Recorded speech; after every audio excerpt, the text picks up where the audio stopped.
지금 늦었어, 빨리 올라타, 막 이런 그림들이 한창 돌아다녔었거든요. 나만 먼저 내렸을 때 이 굉장히 이제 불편한 거죠, 마음이. 5,500에 내리신 분들, 6,000에 내리신 분들, 이제 또 6,500포인트인데 코스피는 7,000포인트 때는 한번 봐야 될 것 같습니다. 이 정도 이익에 대한 이 정도 기세라면. 매크로 하는 사람이 무슨 종목을 얘기해 드리는 것도 아니고 방향성 정도는 제시해 드려야 된다는 게 제 철학인데, 제가 채권 전문가지만 채권하지 마시고요. 주식하셔야 되고요. 주식을 하신다고 하면 아까 저 같은 사람이 주식 전략가가 아님에도 불구하고 저는 또 한 발 떨어져 있어서 조금 더 냉정하게 볼 수 있는 것 같아요. 저는 올해 결국은 또 인하 기조로 다시 갈 수 있다. 전쟁 기간 동안 미국 금리나 못할 거다. 그 걱정 속에 우리 또 주가들도 하락하고 했지만 저희는 하반기 연준이 한 번, 두 번까지도 인하가 가능하다는 뷰를 여전히 유지하고 있습니다.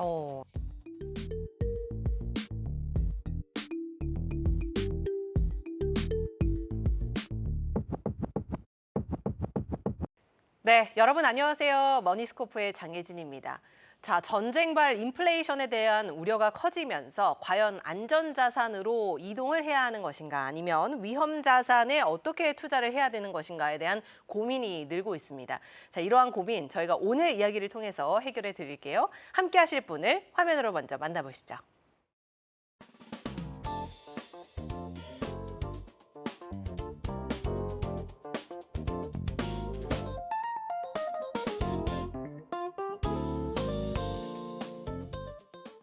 네, 오늘은 윤여삼 메리츠증권 투자전략 팀장님과 함께 자세한 내용 들어보도록 하겠습니다. 어서 오세요. 네, 안녕하십니까. 너무 오랜만에 뵙는 것 같아요. 지난 2월에 뵙고 이제 오늘 또 한번 인사를 드리게 되는데 그동안 정말 많은 일들이 있었죠.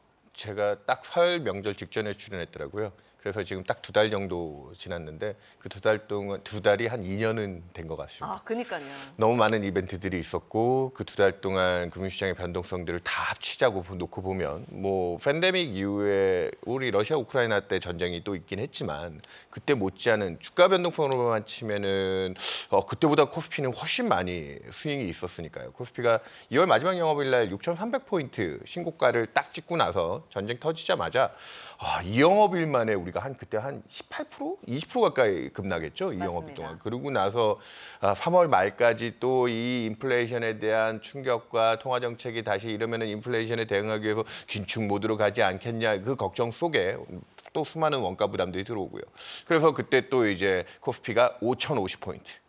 예, 그 한 달 사이에 많은 일들이 있었죠. 그러고 나서 또 3주가 지났습니다. 근데 지금 오늘 코스피가 얼마죠? 6,500포인트. 네. 예, 정고점을 돌파했죠. 네. 또 신고가죠. 예, 뭐 전쟁은 아직 끝나지 않았지만 이 종전에 대한 기대와 어느 정도 우리가 또 컨트롤 가능한 영역에 갔지 않겠냐. 유가는 여전히 저희가 경계하고 있는 뭐 평균 유가가 90달러 내외 정도 수준에서는 아직 인플레이션을 걱정해야 되거든요.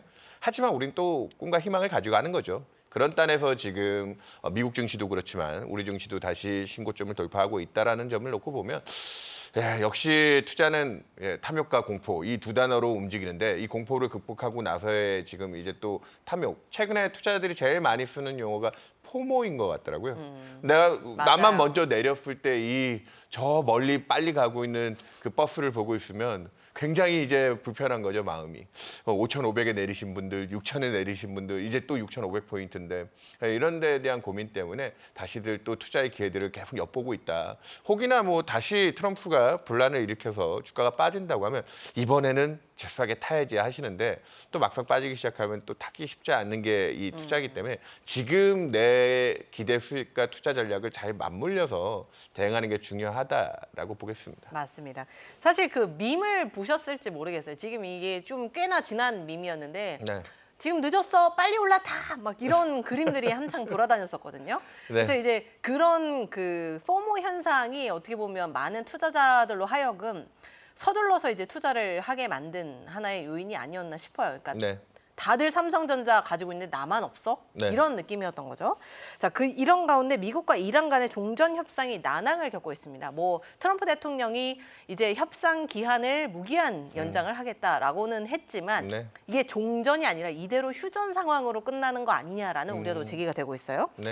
그래도 이런 호르무즈 해협 일부 운항 재개와 이란 영공이 이제 개방이 됐다라는 소식은 사실 시장에는 긍정적으로 작용을 하고 있는데요.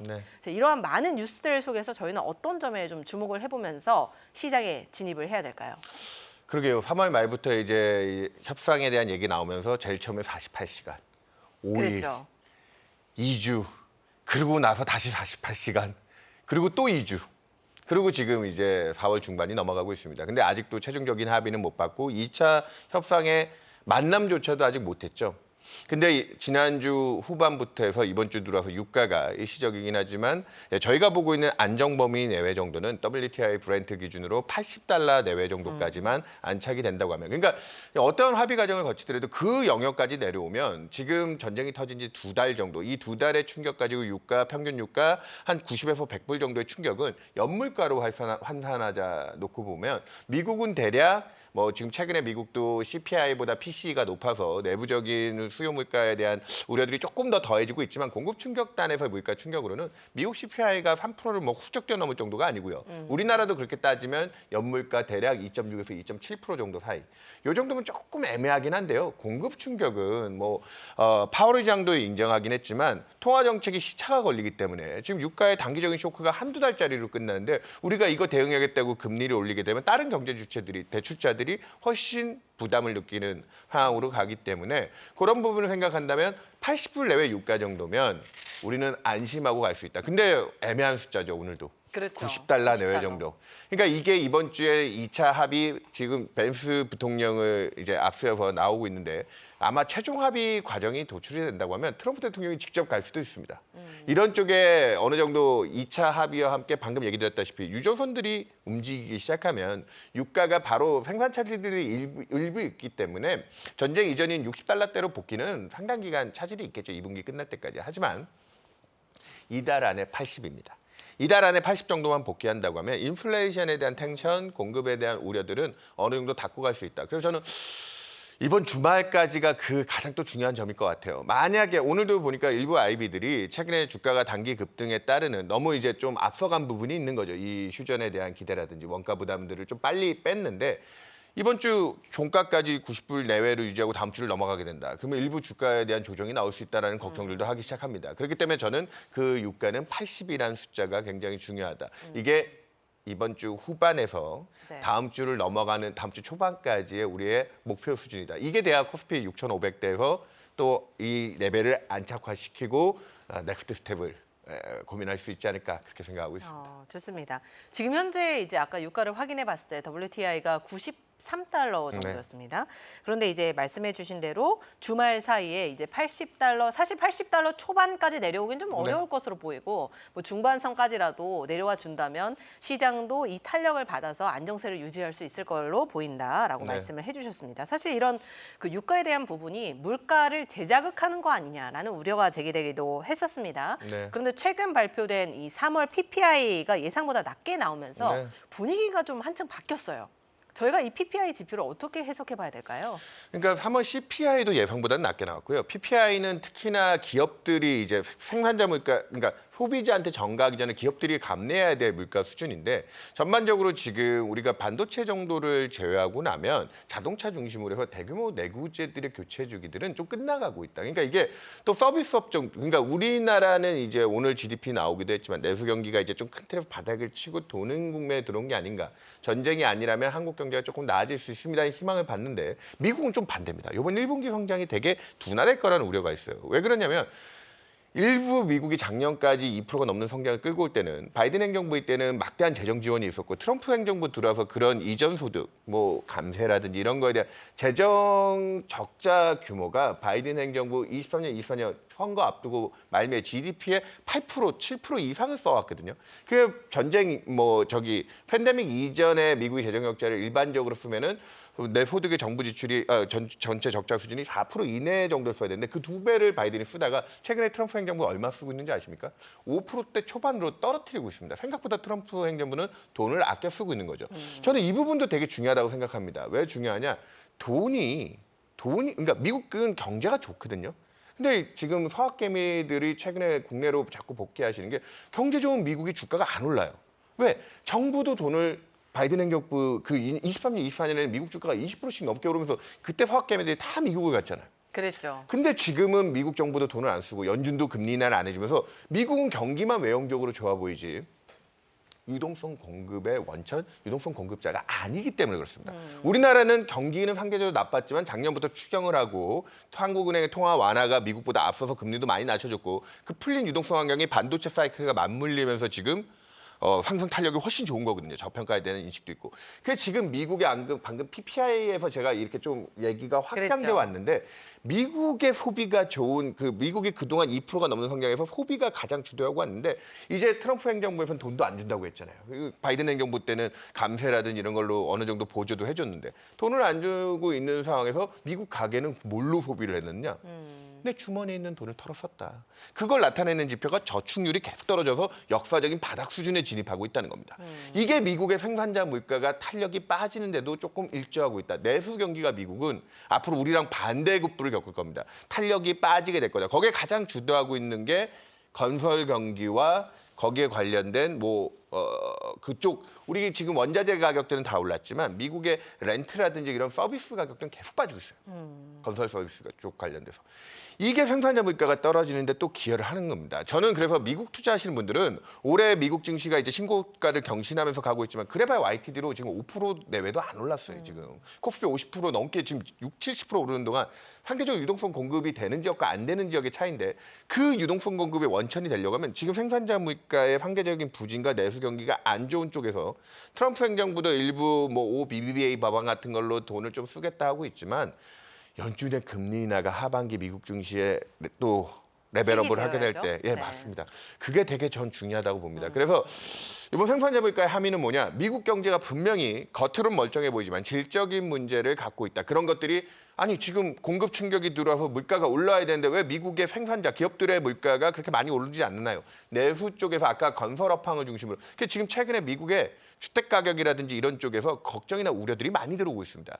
이게 지금 미국의 전체적인 물가가 서비스업 중심으로 공급 쪽에서 원자재들은 올라가는데 내수 경기에서 건설 경기 부진이 서비스 물가를 잡아 끌어주는 힘이 있기 때문에 저는 이런 균형 속에 전쟁 리스크 빠지면 미국은 올해 통화 정책이 최근에 워시 청문회도 진행 중이지만 저는 올해 결국은 또 인하 기조로 다시 갈 수 있다. 전쟁 기간 동안 미국 금리 인하 못할 거다. 그 걱정 속에 우리 또 주가들도 하락하고 했지만 저희는 하반기에 연준이 한 번 아니 두 번까지도 인하가 가능하다는 뷰를 여전히 유지하고 있습니다. 두 번까지. 사실은 이제 많은 증권사에서 연준의 금리 인하에 대한 전망을 조금 수정을 했어요. 이번 전쟁으로 철회도 인해서. 하고 그랬죠. 철회도 하고 또는 횟수를 2회에서 이제 1회로 줄이기도 하고 금리 인상에 대한 가능성도 제기를 해놓은 맞습니다. 상황입니다. 그런데 우리 팀장님께서는 일단 이 연 2회까지도 금리 인하가 가능할 것으로 여전히 생각하고 있다라고 말씀을 해주셨어요. 그리고 그게 미국 증시에 어떻게 보면 킥이 될 수 있는 아주 중요한 모멘텀이 될 것이다라고 정리를 해주셨습니다. 사실 연준 의장 후보자로 지명이 된 케빈 허시 후보의 청문회가 진행 중이잖아요. 혹시 보셨나요? 예, 좀 다 보지는 않지만 제가 담당하고 있는 분야에 제일 중요한 인사이기 때문에 핵심 포인트들은 계속 보고 있습니다. 예상은 했지만 매파적인 발언을 내놓았어요. 사실 이제 케빈 워시가 지명된 이후에 금리 경로에 대해서 또 의문이 제기가 되고 있는 부분이 이 때문인 것 같습니다. 우리 팀장님께서는 어떤 생각으로 또 접해보셨을까요? 그러니까 이게 지금 이 상황적인 부분 때문에 오히려 또 그렇게 더 비춰지는 부분이 있는 것 같아요. 그 똑같은 게 우리나라도 하는 총재가 교체되셨잖아요. 신현송 이제 취임을 하셨는데 어저께 이제 취임을 하셨는데 이분도 BIS 국장 하시면서 금융 안정이라든지 자본 규제라든지 이런 쪽에서 성격 때문에 합리적 매파다. 근데 본인이 이번 청문회 하는 과정에서 신현송 신임 총재도 아니다. 나는 그렇게 규정하지 마라. 상황에 맞춰서 하는데 지금 그러니까 왜 아까 그 환경적인 부분을 얘기했냐면 공급 충격에 따르는 이런 부담들 이런 것 때문에 유가가 올라가는 거에 따른 인플레이션 대응이 필요하지 않느냐. 그게 지금 신임 총재들로 하여금 인플레이션에 조금 더 대응을 해야 된다라는 그 껍데기가 씌워지다 보니까 그렇게 가고 있는데 워시 같은 경우에도 지금 금리 정책 관련된 질문에 대해서는 분명히 워시 올해 금리 인하를 종용하고 얘기를 해왔던 입장에서 톤을 조금 낮추는 부분이 있긴 했지만 여전히 통화정책 쪽에서는 트럼프 대통령이 요구하는 방향하고 결을 좀 비슷하게 하는 부분이 있습니다. 인플레이션 관련돼서도 전쟁에 있는 공급 사이드 충격보다는 AI와 같은 생산성 개선, 혁신들이 들어오면 중장기적으로 물가에 대한 압력들을 상당히 낮춰줄 거기 때문에 미국의 지금 연방금리 3.75%는 상당 기준 3.75%는 중립금리를 3% 내외 보고 있지만 상당히 높게 보는 거다. 중립금리도 계속 낮아질 거다. 그러면서 전체적인 완화 기조에 대한 금리의 방향성에 대해서는 그렇게 크게 청문회 과정에서도 결이 다르진 않는데 오히려 이제 자꾸 민주당 쪽에서 뭐 금리 올려야 되지 않느냐 할 때 그때 말을 버무리시면서 거기서 이제 톤이 조금 다운된 거는 아닌지 부분인데 그거는 금리 인하에 대한 방향성 자체는 의심이 없는데 그가 그 워시 그 지명자가 가장 매파로 비춰지는 건 연준의 대차지표를 줄여야 된다는 쪽이죠. 특히나 연준이 보유하고 있는 장기 미국 국채는 줄여야 된다. 중앙은행이 그렇게 인위적인 자산을 늘리면 화폐 발행량이 늘어나게 되는 계기가 되고 그런 것들이 전체적으로 질적으로 뭐 금융시장의 자산 가격들이나 이런 데 좀 도움을 줄 수는 있긴 하겠지만 좋지가 않다. 그건 줄여야 된다. 그 원칙은 아직도 지키는 것 같습니다. 근데 많이들 그것만 보시면 머시가 되면은 금리는 뭐 좀 낮춰줄 줄 모르겠지만 지금 아직도 6조 달러가 넘는 연준 자산, 뭐 4조가 넘는 그 국채를 팔아버리기 시작하면 국채 금리가 올라가기 시작할 그렇죠. 거고 거기서 아까 네가 말했던 긴축의 효과가 그대로 나올 것 같은데 이거를 사람들이 잘 모르고 계십니다. 최근에 워시 지명 이전에도 파월 때부터 진행해 오고 있는데 미국의 은행들이 갖고 있는 그 유동성들을 활용해서 자본 규제들을 완화시켜야 된다.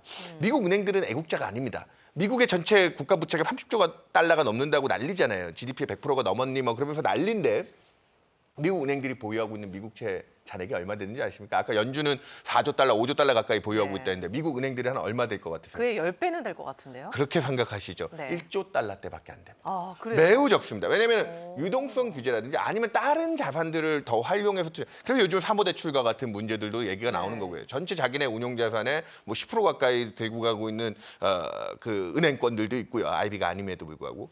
근데 국채를 그렇게 잘 투자해주지 않았어요. 근데 심지어는 팬데믹 전에는 5천억 달러도 안 들고 있었습니다. 근데 팬데믹 때 뭘 해줬느냐?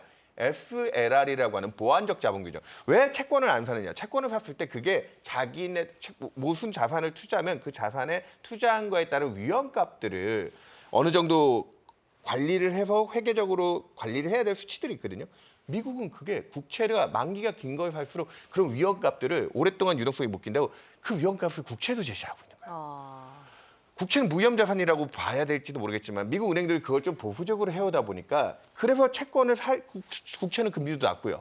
상대적으로 투자를 좀 안 해왔는데 그거를 팬데믹 2년 동안 채권 발행량 늘리면서 그걸 2년 동안 한시적으로 완화시켜줬더니 그때 잔액이 2조 달러 가까이 늘었다가 그걸 또 끊었더니 그 SLR 완화시켜줬던 걸 21년 이후에 물가가 오르니까 중단시켰더니 그랬더니 지금 1조 달러 중반으로 꺼졌거든요. 그걸 다시 풀어주려고 합니다. 제가 이걸 왜 거품 물고 얘기했냐면 많은 투자자들이 최근에 미국채에 대해서 부정적으로 생각하시는 분들이 워시가 방금 얘기했던 연준도 심지어는 대체대표를 줄여야 된다고 하는데 그러면 누가 미국채를 사주나요? 그럼 미국 정부는 자꾸 빚을 많이 내고 그러면은 미국 금리는 계속 올라갈 수밖에 없는 게 아닌가요? 외국인들이 미국채를 30%나 들고 있습니다. 3분의 1이 외국인들입니다.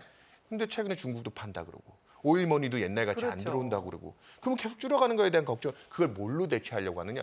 전 세계에서 금융기관들 중에 돈이 누가 제일 많습니까? 미국 은행이 제일 많습니다. 그렇죠. 그들이 자국 국채를 살 수 있는 규정과 규제만 완화시켜줘도 SLR 그 하나만 규정해줘도 2조 달러가 넘는 돈이 은행들이 미국채를 사줄 수 있다. 그리고 그 외적인 그리고 또 하나 지금 트럼프 대통령이 강조하면서 강화시키고 있는 게 뭐가 있죠? 스테이블 코인. 스테이블 코인의 서클과 테더는 뭘 사죠? 걔네들은 그 고객들이 투자한 스테이블 코인의 그 자금 가지고 뭘 또 재투자를 하고 있죠? 미국의 단기 채권들을 가지고 있고 그렇죠. 단기 국채들을 가지고 있거든요. 그게 벌써 1조 달러입니다. 제가 드리고 싶은 얘기는 뭐냐면 바깥에 외국인들이 사주던 그때 달러 리사이클링에 미국 그 채권을 사주던 그 서포팅은 그쪽은 힘을 줄여주되 미국 내에서 있는 유동성으로 오히려 국채 안전성을 그런 식으로 조금 더 보완하겠다라고 하는 쪽으로 바뀌어간다. 그렇기 때문에 저는 이 얘기를 좀 길게 드리는 이유는 뭐냐면 워시를 오해하는 부분은 연준이 사는 인위적인 부양보다는 민간이 갖고 있는 유동성들을 레귤레이션, 규제를 잘 풀어줘서 활용을 한다고 하면 이거는 미국 국채 채권 시장에 그렇게 악재가 되는 쪽, 유동성이 빨리는 쪽이 아니고요. 아니 은행들이 그럼 딴 데 투자해야 되는 걸 그동안 국채 같은 안전자산을 못 사게 해놨기 때문에 사모대출과 같은 위험한 짓을 한 거. 물론 수익 추구를 또 과하게 할 수 있지만 레귤레이션만 풀어줘도 은행들은 안정적으로 수익 추구를 할 수 있거든요. 전 그런 쪽에 기대 쪽으로 연결이 된다고 하면 워시 그 지명자의 청문회를 두고 지금 뭐 매파 논란에 네, 뭐 또 맞아요. 나중에 금시장에 부담 요인이 되지 않느냐.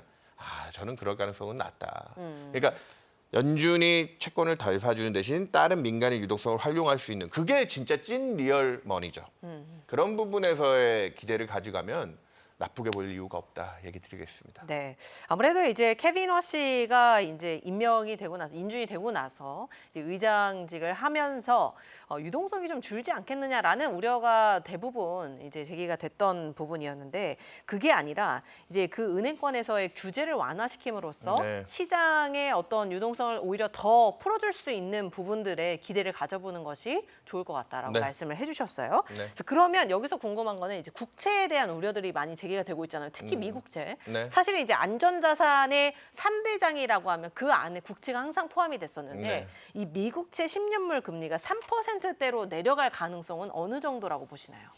아까 제가 2월 딱 전쟁 그 기간에 네. 출연하고 2달 만이라고 했잖아요. 2월 마지막 영업일 날 앵커님 미국채 10년이 딱 전쟁 터진 게 2월 28일 날이잖아요.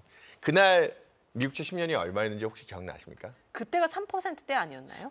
3.94였습니다. 네. 그 1분기 미국 경제가 그렇게 겉으로 양호하고 좋은데 그러면 연준이 금리 인하를 해줄 이유가 뭐가 있어? 2월 초에 미국 10년이 4.3이었거든요. 전쟁 터져서 인플레이션에 대한 우려가 없을 때도 미국 경제가 양호하기 때문에 연준이 과연 금리 인하를 많이 해줘야 되나? 근데 그 한 달 단간에 2월 마지막 영업일 날 갔더니 미국 10년이 3.9대 진입을 하고 있더라고요. 영국에서 무슨 모기지 업체 뭐 아주 마이너한 회사긴 했지만 JP 모건의 다이먼 회장이 얘기했다시피 이놈의 바퀴벌레들이 이게 사모대출 시장 중심으로 해서 등장하기 시작했고 그런 저는 여기서 여기 투자자분들이 하나 기억해 주셨으면 하는 단어가 올해 연준의 금리 인하를 또 이끌 하나의 핵심 동력 중에 하나가 higher for longer입니다. 이 단어가 23년, 4년에 좀 많이 쓰이다가 최근에 네. 조금 줄었는데 연준의 금리 인하와 함께 지금 또 금리 인하가 정체되면서 이 고금리 장기 미국의 지금 모기지 채권 30년짜리 채권 금리가 얼마인 줄 아세요? 얼마예요? 지금 6.4%, 6.5%입니다. 꽤 높은 수준인 것 같은데요. 우리나라도 이제 평균 주담대가 이제 5%대를 향해 가느냐 하면서 이제 주택담 그러니까 이 그 높은 금리가 하이어 포 롱거 고금리가 장기화됨에 따라서 미국의 지금 건설 주택 관련 지표들이 왜 나빠지느냐? 집값도 팬데믹 때 너무 많이 올라서 집값 자체도 문제가 있는데 집을 살려면 우리 대부분 레버리지 대출이 맞아요. 이렇게 들어가는데 네. 그 대출 금리도 너무 높아요. 근데 이게 제일 중요한 중요한 포인트입니다. 보통 앵커님 우리 주담대 같은 거 받으시면 뭐 거치식으로 돌리든 뭘 하든 평균적으로 어느 정도의 옵션들이 딸려서 들어오죠? 평균? 옵션? 그러니까 옵션이라 말하면 아까 뭐 그러니까 어떤- 그 거치형으로 해가지고 네. 뭐 변동금리로 전환되고 뭐 그 전까지 납입하는 이자액도 보통 대체 투자의 만기가 다 비슷비슷하거든요. 대체 투자하면은 뭐 부동산이나 아까 사모대출 같은 것들이 제일 대표적인 대체 투자들이 되는데 걔네들의 평균 투자 만기가 얼마나 되느냐? 뭐 답을 또 제가 얘기 드려야 되겠죠. 네. 한 5년 정도 됩니다. 5년. 5년. 그러면 생각한 것보다는 짧은데요? 5년이라고. 그러니까 이게 부동산 30년짜리 하기도 하지만 중간중간에 아까 그 얘기 드렸던 내가 금리를 한번 조절할 수 있어. 이렇게 같이 그리고 이제부터 원리금 상환해야지. 뭐 이런 거 들어오거나 아니면 그 오피스라든지 아까 사모대출 투자 같은 거는 평균 만기가 한 5년 내외가 돼요. 그러니까 그러니까 사모대출 얘기가 왜 지금부터 나오기 시작했냐? 미국이 금리 인상 언제부터 했죠? 팬데믹 시기부터 했죠. 22년 그러니까 팬데믹 때 제로금리 낮춰주고 네. 22년부터 러우 전쟁까지 버무려지면서 5.5까지. 그러고 나서 지금 미국의 아까 모기지 대출 금리가 6%대 이상. 그건 미국에서도 굉장히 고금리예요. 근데 지금 긴축한 지 몇 년 됐다 횟수로 5년. 5년이 되면 아까 얘기했다시피 평균적인 만기가 돌아오면 연준이 그동안 금리를 5%를 올리든 6%를 올리든 그 22년 전에 그때 모기지가 얼마였는지 아세요? 3%였어요. 3%의 대출 받은 사람은 뭐 우리 주담대 낮게 받으신 분들은 지금 뭐 아무리 뭐 하느니 금리 올리는 거 신경 안 쓰시잖아요. 나는 뭐 2% 후반 3%의 대출 받았는데 우리나라도 그런 분들이 있죠. 근데 그게 평균적으로 어느 정도 돌아가면 롤오버가 된다고요? 5년. 5년. 긴축을 한 지가 5주년이 됐습니다. 그래서 제가 아까 미국 10년이 4%를 깨고 내려오는 거에 대한 함의로 하이어 for 롱거를 얘기한 게 왜 지금 이 시점에 와서 사모대출과 같은 얘기들이 불거지기 시작하고 아까 얘기했던 미국의 주택 경기 같은 것들이 계속 위축이 돼서 아래쪽으로 눌려지기 시작하고 이게 하이어 for 롱거 고금리 장기화가 이제 고통스러울 단계에 들어왔다.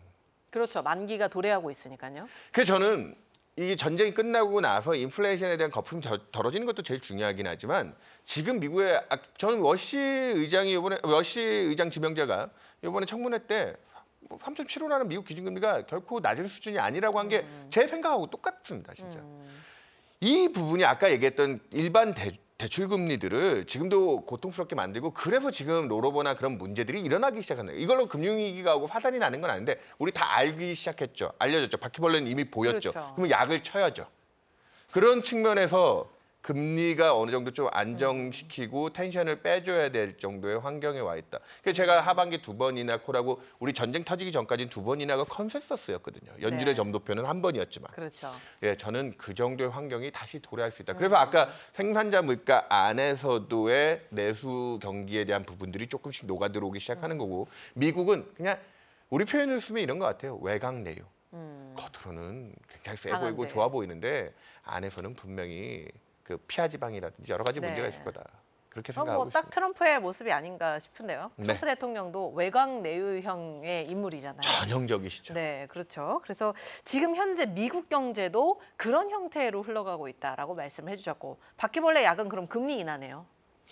일단은 그게 조금 제일 확실하다고 보고 있고요. 제가 아까 그 사무대출을 다이먼 회장이 바퀴벌레라고 얘기해서 그렇긴 네. 한데 그냥 제 표현을 쓰면 저는 그 사무대출 문제를 저는 뭐라고 느꼈냐면 착한 암이라고 생각하고 있습니다. 암은 착한 암. 맞습니다. 네. 암은 맞는데 이게 투자 자산군이 뭐 부동산 하나에만 있는 게 아니라 무슨 블루아유가 같이 AI 쪽에 대출을 해주는 회사도 있고 그다음에 뭐 자동차 대법도 있고 여러 투자군에 가 있고요. 가장 큰 장점이 뭐냐면 NAV, 장부가 평가라는 겁니다. 그러다 보니까 이게 부실화가 일부 진행된 거 가지고 시가 평가를 받지 않으니까 거기서 바로바로 생기는 문제들이 좀 적어요. 그렇지만 이거는 분명히 아까 얘기했던 그 고금리의 스트레스 속에 암이 돼버렸고요. 근데 이제 전이력이라든지 이런 게 떨어지다 보니까 착한 암이라는 표현을 썼지만 증상이 느껴질 때쯤 돼서 열어보면 죽을 수 있습니다. 그래서 거기에 파산하는 기업들이 나오는 거죠. 그렇게 밝혀지긴 하는데 제가 이거를 암이라고 비유하면서 하이어 포 롱거를 연결해서 얘기 드리는 건 금융시장 우리 유동성을 금융시장에 뭐라고 비유할 수 있겠습니까? 아까 그게 암이라고 하면 피죠. 유동성은 피가 돌아야지 우리는 정상적인 신체 활동을 할 수 있고 경제 활동이 되는 건데 그렇죠. 그 피를 돌리려고 하면 그 피를 조절하는 혈압을 저는 금리라고 생각합니다. 혈압이 지금 고혈압에서 우리 수술하기 전에 그 암을 떼낼 수술을 하려고 하면 수술하기 전에 제일 첫 번째로 혈압제죠. 혈압이 높으면 네. 수술을 못해요. 그 부분들에 대한 부담을 덜어내려면 혈압을 낮추는 단에서 저는 그래서 연준의 2차례 금리 인하가 아까 뭐 바퀴벌레 약을 비유하셨는데 저 이렇게 표현하면 조금 더 재밌게도 네. 들으실 것 같고 아니, 너무 이해가 될 와닿는 것 같아서 표현이에요. 네. 지금 미국의 혈압은 분명히 저는 높은 편이라고 봅니다. 역사적인 그러니까 그 혈압은 미국이 장기적인 중립금리 3% 내외를 얘기하고 있으니 최소한 그 정도까지 맞춰놓고 수술에 들어가야 된다. 그래야지 수술의 위험도가 떨어진다. 그래서 저는 올해 하반기에 미국의 금리 인하가 한 2차례 정도는 나와야 된다. 네, 좋습니다. 뭐 하반기 금리 인하라고 이야기를 해주셨는데 빠르면 시기가 어느 정도라고 예상을 하세요? 일단 지금 파월 의장이 원래는 이번 4월 FOMC가 마지막 회의셔야 그랬어야 되는데 됐죠. 지금 이제 뭐 법적 소송과 뭐 여러 혼란 속에 지금 그 머시 지명자의 그 청문회 그게 통과가 지금 안 되고 있기 때문에 네. 자칫 잘못하면 6월 FOMC까지도 갈 수 있습니다. 그러면 빨라도 그 워시의 첫 청문회가 7월 혹은 그 이후까지 밀릴 수 있기 때문에 워시가 취임하자마자 그 첫 청문회에 과연 또 액션을 할 수 있을 거냐 네. 여러 상황들을 또 점검해야 되고 할 텐데 그때 뭐 경기 여건이나 상황들을 봐야 되겠지만 저희는 대략 정말 빠르면 9월 음. 9월 정도를 보고 있고요. 그래서 올해 2차례 인하를 한다면 9월에 액션을 해줘야 4분기에 또 한 차례 정도 해줄 수 있지 그렇죠. 않을까. 3Q, 4Q 한 번 정도씩은 보고 있습니다. 3Q, 4Q, 그러니까 3분기와 4분기에 한 차례씩 네. 2회 정도 금리 인하 예상하고 있다라고 말씀을 해주셨습니다. 그러면 결국에 지금 이제 저희가 종전 시나리오를 그리고 있는 상황이잖아요. 시장은 사실 이미 종전을 맞이했어요. 네. 키스 랠리가 뭐 펼쳐지고 있는 상황인데, 자 이럴 때 저희가 유동성을 고려한다면 안전자산보다는 그래도 위험자산 쪽으로 투자 전략을 세워보는 게 더 유리할까요? 제가 저번에 2월 달에 출연했을 때도 아마 그런 얘기를 좀 드렸던 것 같은데 작년에 이제 이 환경 쪽 제가 또 정기적으로 출연한 매크로 하는 사람이 무슨 종목을 얘기해 드리는 것도 아니고 큰 네. 돈 벌 기회를 직접적으로 주지는 못하지만 방향성 정도는 제시해 드려야 된다는 게 제 철학인데 그것도 너무나 필요하죠. 예, 그래서 제가 작년 하반기에 이 환경 쪽 뭐 유튜브든 방송이든 제가 채권 전문가지만 채권 하지 마시고요. 주식 하셔야 되고요. 주식을 하신다고 하면 아까 그 유동성의 논리를 가지고 전 그 유동성 논리 지금도 활용하고 있지만 US보다는 논 US를 투자하셔야 된다. 근데 이게 전쟁 때문에 한 2달이 지금 어그러졌는데 그 전쟁 리스크를 극복하고 올라오고 있잖아요. 제가 올해 상반기까지는 반도체 사이클에 대한 걱정이 전혀 없을 거라 봤기 때문에 코스피는 대략 6,800에서 7,000포인트. 근데 그때까지 우리나라 기업이익이 500조 대 얘기할 때였거든요. 근데 지금 얼마입니까? 630조.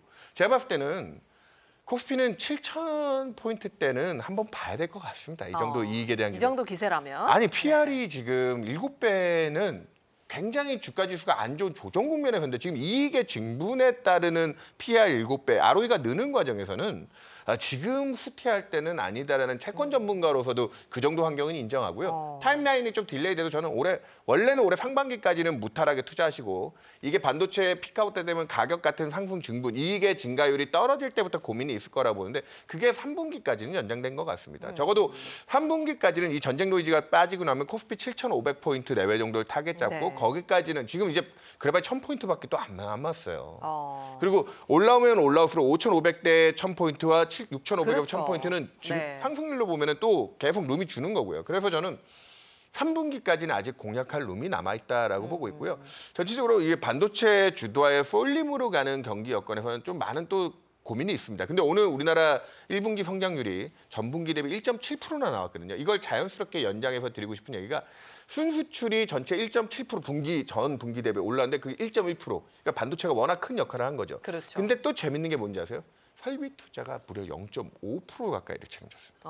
이건 굉장히 강한 얘기입니다. 그러니까 이게 우리가 지금 뭐 대미 투자다 이런 걸 하고 있지만 정부가 뭐 돈을 많이 써서 투자가 많이 늘었냐? 아니요. 정부 지출은 0.1밖에 안 늘었어요. 생각보다 정부가 쓴 돈의 힘은 오히려 지금 이제 유가 때문에 뭐 지금 우리 보조금, 그 보조금 지원금? 나오면서 그 추경한 건 2분기에 소비 효과로 좀 들어올 것 같고 1분기는 정부의 그 입김도 없이 투자 사이클이 건설 투자도 바닥은 좀 통과하는 분위기에서 0.7을 책임졌다. 한 분기에. 이건 굉장히 큰 겁니다. 저는 작년부터 이 정책이 좀 끌어주는 힘도 있지만 그게 이제 민간 쪽에서 돌아가기 시작했다. 그렇기 때문에 아까 얘기드렸다시피 저 같은 사람이 주식 전략가가 아님에도 불구하고 저는 또 한 발 떨어져 있어서 조금 더 냉정하게 볼 수 있는 것 같아요. 좀 안 좋다 생각하면 저는 주식에 대해서 굉장히 또 채권을 사시라는 의미에서 주식에 대해서 부정적으로 또 콜을 드릴 네. 날이 올 것 같은데 지금 3분기까지는 아직까지는 수익 추구 과정이 좀 더 필요하고 우리나라 기업들이 아까 얘기했던 반도체 주도하에 지금 우리 반년 전에도 이 정도 이익을 기대하지 못했잖아요. 그렇죠. 그걸 이제 향유하는 과정. 그럼 또 반년 뒤에는 사실 그 속도를 유지할 수 있느냐를 또 고민하는 과정이 올 수 있지만 3Q까지는 아직까지는 이 과정들을 즐길 수 있다. 그렇게 얘기 드리겠습니다. 근데 네. 거기에 찬물을 끼얹지 않는 딱 하나가 이거 오늘도 지금 채권 시장이 지금 굉장히 지금 유가에 따른 인플레이션이 아니라 한국 경기가 이렇게 좋으면 경기 때문에라도 금리 인상하는 거 아니야? 그리고 채권 금리가 또 오늘 좀 제법 많이 올라요. 근데 네. 그러다 진짜 우리 하반기에 한국이 금리 인상까지 해야 될 정도의 환경이다. 물론 경기가 좋아서 금리 올리는 거는 조금 부담이 덜할 수도 있지만 지금 막 주가 지수의 유동성 아까 제가 돈이 풀려 나오는 게 제일 중요하다고 얘기했죠. 그렇죠.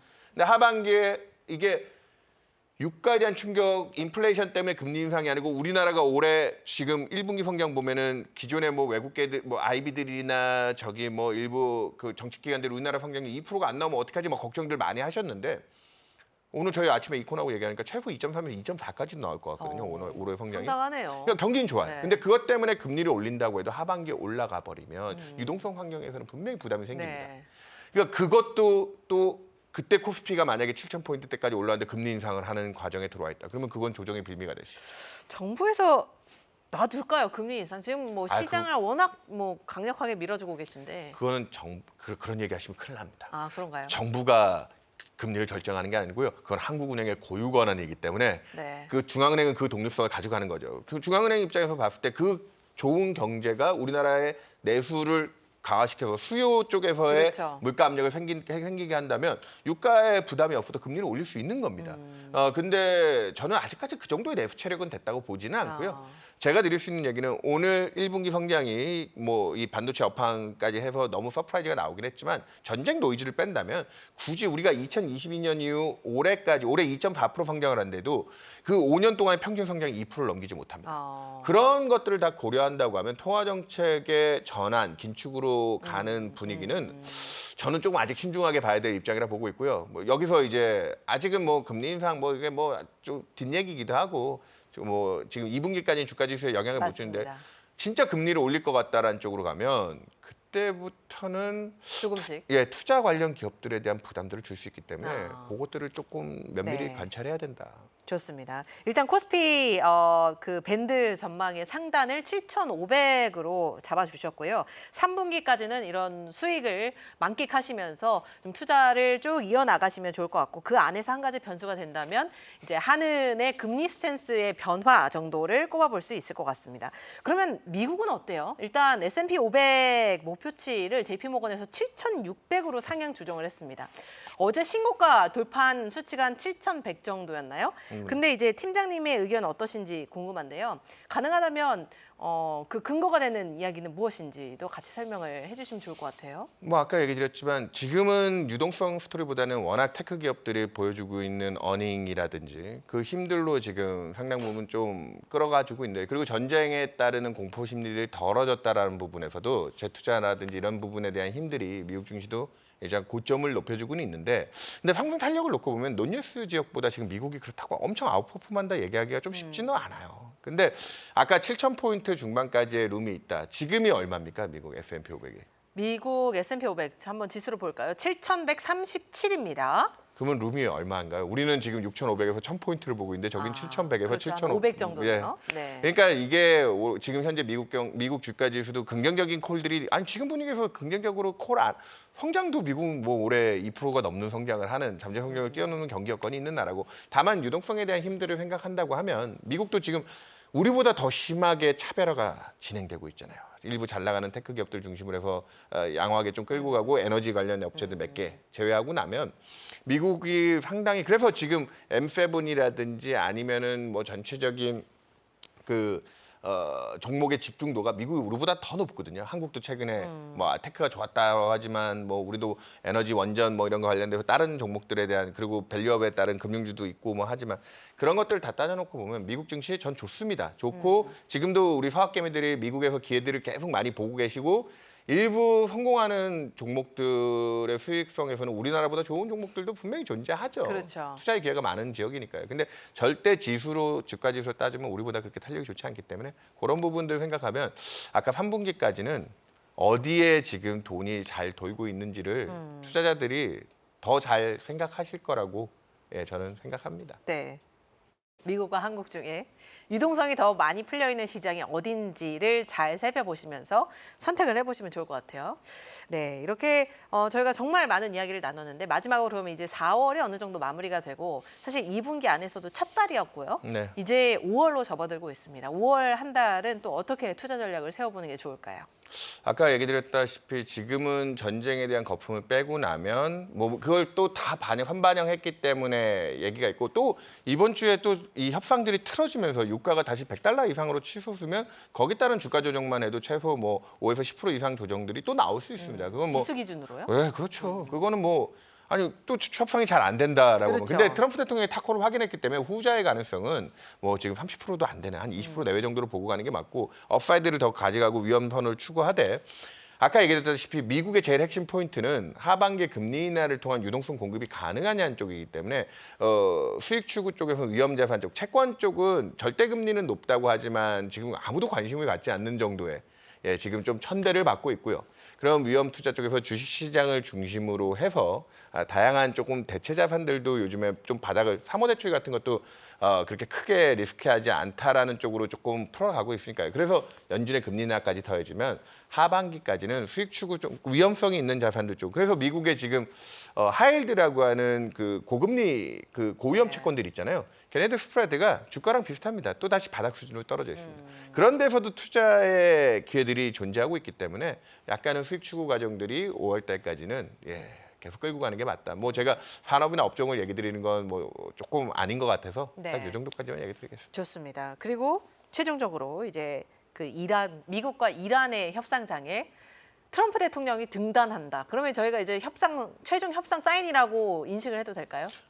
그분이 워낙 쇼맨십이 있는 분이기 때문에 네. 우리 과거에 뭐 북한하고 저기 싱가포르 만날 때도 엄청난 쇼잉이 있는 사람이잖아요. 네. 만약에 이게 자기가 확실히 판이 갖춰졌다 하면 트럼프 대통령 등장할 수도 있죠. 그러면은 그날 또 지수가 뭐 함부로 예단하면 안 되겠지만 그렇죠. 3% 이상씩은 다 오르지 않을까 또 생각합니다. 트럼프 대통령의 등장과 함께 탁구 트레이드가 뭐 불타오를 것 같습니다. 본인 덕분이라고 네. 막 떠드실 텐데요. 그렇죠. 네.